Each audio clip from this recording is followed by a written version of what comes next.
Hey guys, it's Miss Lee with some math hacks. Except I don't have a math hack today. I just have something that's been around forever. And why has it been around forever? Because it works. And if I'm saying it works, it works. So here we go.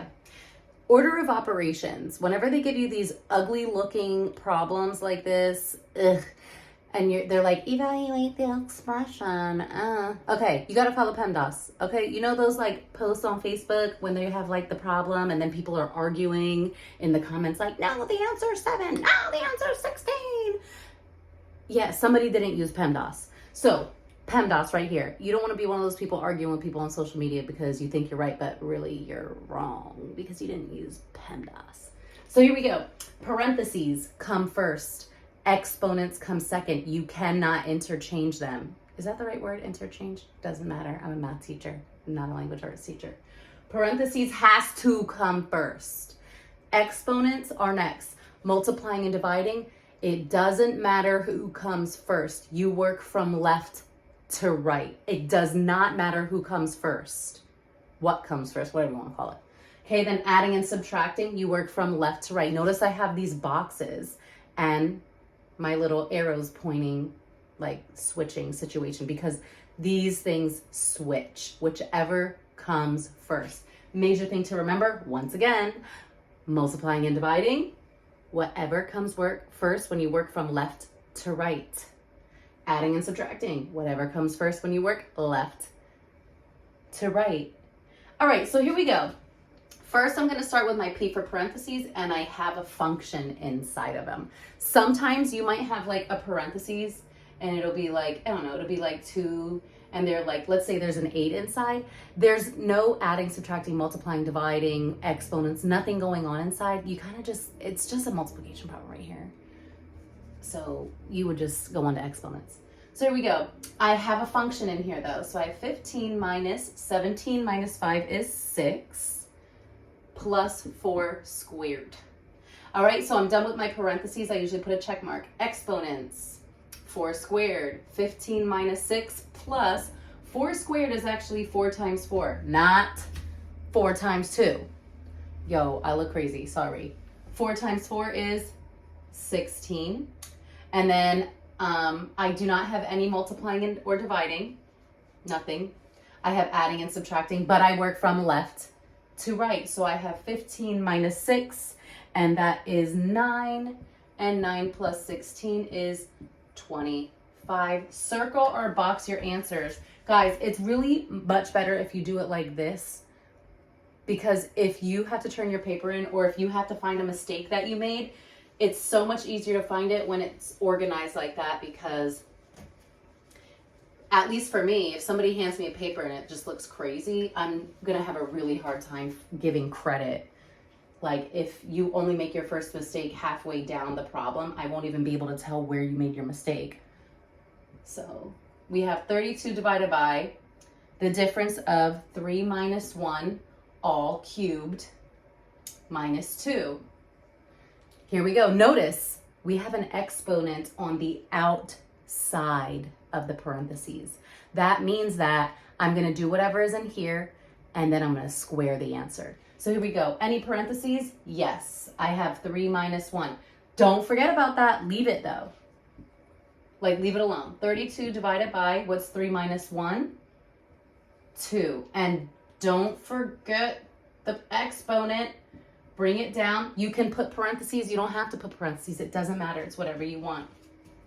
I'm going to erase that because it looks ugly. All right, done with parentheses. Exponents. I have 2 cubed. That is 2 times 2 times 2. 2 times 2 is 4. 4 times 2 is 8. So I have 32 divided by 8 minus 2. All right, so I'm done with my exponents. Multiplying and dividing. Oop, I have a division problem.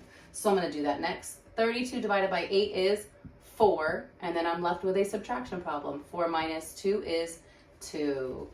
All right, next problem. Guys, if I'm going too fast, just pause. You can pause. I can't.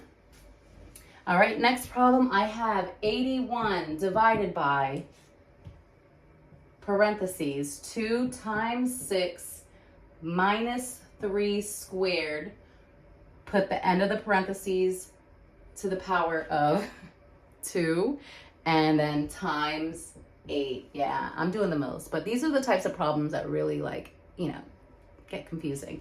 So here we go. Any parentheses? Yeah, I got a whole lot going on inside of my parentheses, so I'm only going to focus on my parentheses for a while. I have to do PEMDAS in here. There's just too much going on. I have multiplication, subtraction, and exponents inside, so I'm just going to focus on the parentheses. So I have 81 divided by, any parentheses inside of these? No, but I do have an exponent. So I'm going to copy everything down. 2 times 6 minus 3 squared is 9, because 3 squared is 3 times 3. The base is repeated 2 times. So 3 is multiplying by itself twice. 3 times 3. Don't forget to bring down that exponent. A lot of people forget to bring down the exponent. All right, and then I have 81 divided by, I'm not done. I have done my exponents. I'm going to do my multiplying now. 2 times 6 is 12 minus 9 squared times 8. Okay, I'm almost done with my parentheses. Cheese and rice. I have 81, and then I have 12 minus 9 is, and that is 3. And look at this squared right here on the outside of the parentheses. Bring it down. Okay, you don't, like I said on the last problem, you don't have to erase the parentheses. You can keep them. I erased them last time, so I'm going to keep them this time just so you see there's no difference. All right, and then I have, I'm done with my parentheses now, right? There's nothing going on inside of here. So I'm done with my parentheses. Any exponents? Yeah. 81 divided by 3 squared is 9 times 8. Done with my exponents. Any multiplying and dividing? Yes, so I need to work from left to right. I know that multiplying comes first, but remember, multiplying and dividing go together. You have to go left to right. So 81 divided by 9 is 9 times 8, and 9 times 8 is 72. All right, and last problem. I say all right a lot. I don't even really watch my videos before I post them because I feel like I would just be so embarrassed and be like, oh my God, I sound terrible. I am not posting that. I just don't even. I got 2 more problems for y'all. Here we go. These ones kill my kids, bro. And really, they're not that bad. They just look bad. All right. So these, you got a number over another number. So I literally just like do one thing at a time. I do the easiest one first. Right here, there's literally nothing to do. I just carry it over. And then I break this down. 4 squared minus 6. Any parentheses? No, not like there and there, but any exponents? Yep. 4 squared is 16 minus 6. That is 10. I'm not done though. All right, now this is a fraction, but it's also a way to look at a division problem. So when you look at it, you really want to think like, okay, 10 over 10, but it's also could be 10 divided by 10. And when you say, what's 10 divided by 10? You're like, oh, it's 1. But when you look at it like a fraction, you're like, oh, I have to divide that. You don't. 10 divided by 10 is 1. That kind of sounded bad, right? It'll make more sense on the next problem. So 10 divided by 10 is 1. You just break them down separately. All right, and last problem, and I think I might make it before 10 minutes. I'm getting better at this. 42 plus 8 on the top and 25 divided by 5 on the bottom. Now, once again, these are 2 separate sides, so we have a top and a bottom. Honestly, do whatever you want. 25 divided by 5 is 5, and then 42 plus 8. I low-key had to think about that, so that's why I did 25 divided by 5 first. So 42 plus 8 is 50.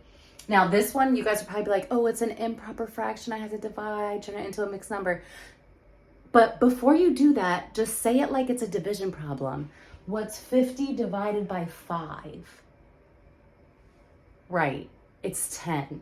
So 50 divided by 5 is 10. I hope that these practice problems helped you.